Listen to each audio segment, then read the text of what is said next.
All right, we're at problem 4 of practice exam 4. So we have a polar curve. We want to sketch the graph of this polar curve. We'd like to know what the polar curve is. We want a Cartesian equation for it, and we also want to know how many times it's traversed as theta goes from 0 to 2 pi. So this is the polar curve that we're dealing with, r equals sine theta. So if you graph it in your calculator, it's going to look like this, which looks a lot like a circle. And then the question is, well, is it really a circle or does it just look like a circle, right? So we'll show that it is, in fact, a circle. And the way that we'll show it's a circle is we'll show that the Cartesian equation is that of a circle. And so the way that we'll proceed with this is we know that our coordinate transformations from polar to Cartesian, from Cartesian to polar, and we can kind of use those interchangeably. And so what we're going to do is use the fact that we know that sine theta is equal to y over r, y being our vertical component from the Cartesian equation, from the Cartesian coordinates, and r being the radial component from our polar coordinates. So we can draw this on a Cartesian plane in the sense that the origin and the pole coincide, the polar axis and the positive x-axis coincide, the typical way that we do it. And now we want to write the Cartesian equation. And somehow we'll use this. And essentially the way we're going to use this is we know that r equals sine theta. We know that sine theta is equal to y over r. So we know that r is equal to y over r, right? Because this is just sine theta. Okay, but this tells us that r squared is equal to y. We also know that r squared is equal to x squared plus y squared. And now we'll be totally in the realm of our Cartesian variables. And so what this is telling us is that x squared plus y squared is equal to y. Okay, we can go a little bit further. I'm going to subtract y from both sides. So this will be x squared plus y squared minus y equals 0. And now it's not quite in a form that I'm familiar with.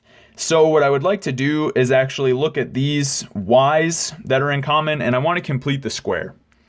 So the way that I'm going to complete the square here is, well, x squared doesn't do anything. This is going to turn into y minus 1/2 squared.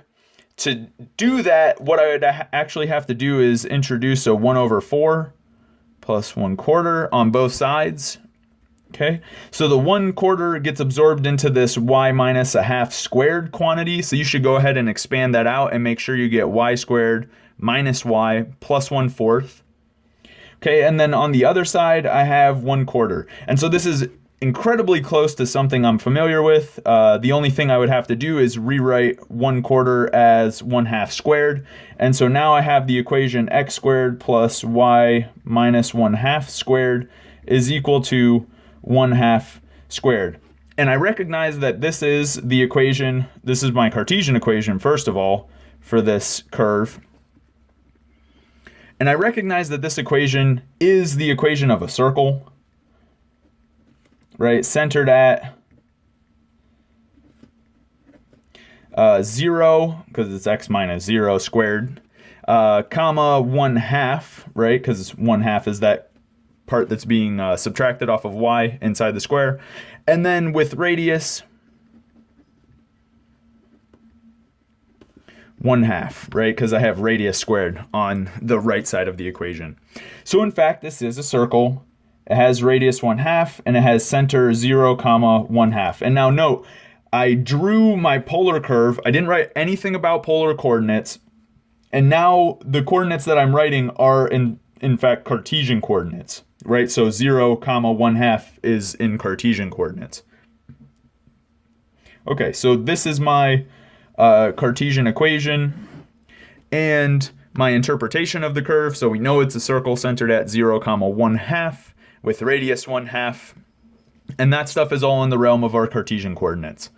Okay, and so the other question that we wanted to answer is how many times is this curve traversed as theta goes from 0 to 2 pi. And so if we think about it, now going back to polar coordinates, so if we think about it, as we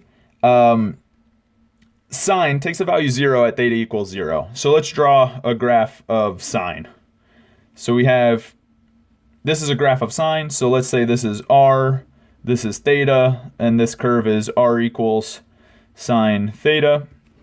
And so what we see is that sine takes the value 0 at 0. It takes the value 1 at pi over 2. It takes the value 0 at pi. It takes the value -1 at 3 pi over 2. And it takes the value 0 yet again at 2 pi.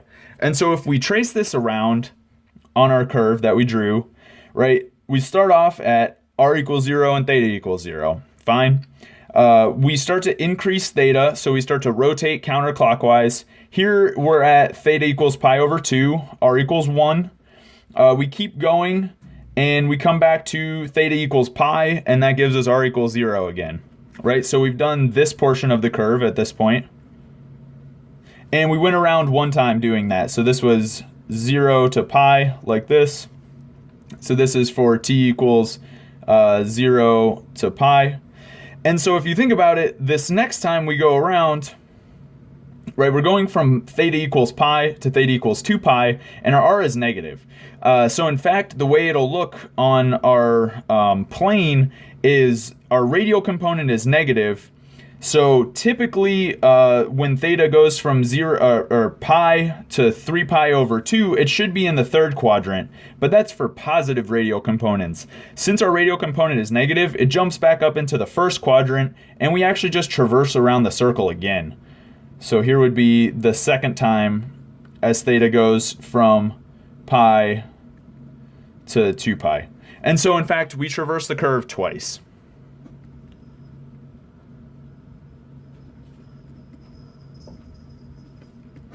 All right, and that concludes the fourth problem from practice exam 4. So we'll go on to solve problem 5 in the next video, and this one will be very, very, very short.